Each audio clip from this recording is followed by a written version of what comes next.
human trafficking. It's a pervasive problem in our communities.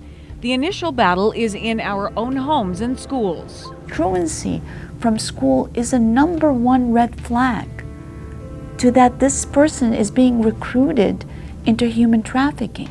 We need to become educated. We need to understand the possibility that this is occurring and not just assume it's not. We need to look deeper into potential warning signs.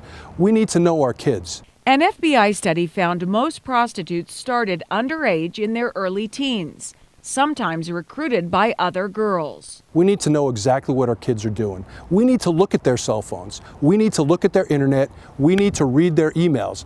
We need to know exactly what our kids are doing at all times. It is very easy for a kid that feels lost to get sucked in by one of these criminals and all of a sudden find themselves hooked on drugs and being prostituted out there to a willing population that will pay for sexual favors. You need to be watching. If they have a piece of jewelry on that's new, if they have their nails done and you didn't give them money for it, who's paying for this? Kids need to understand that it's just not right to have relationships with older men, for instance, and that they shouldn't interact with strangers at the mall or the skateboard park or any place else.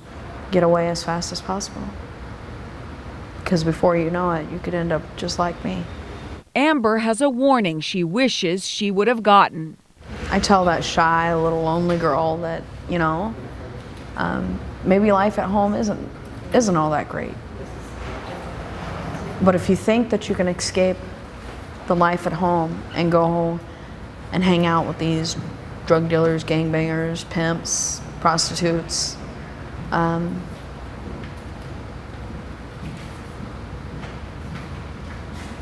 would get away from it. Law enforcement knows to be able to win the war, they have to battle together. The only way we can combat this is together. As a team, we can actually achieve greatness.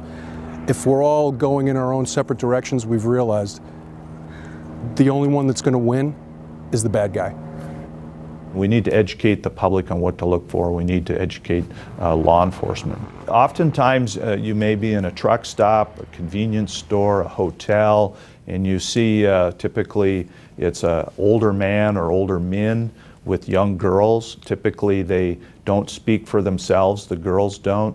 They may not have identification or any cash, and so they're not paying for anything themselves. Once victims do ask for help beyond the legal system, the help has to be there for them. We can't just talk to a victim and then just send her on her way. We have to make sure we have services that are available, safe houses, counseling, all kinds of things, and that's something that is critically needed. It's not just helping the victims, but going after another part of the problem as well. Maybe one of the most important ways to solve human trafficking is the transformation of traffickers themselves. You pull a trafficker off the street and they become reformed, you take a chunk of the industry off the street.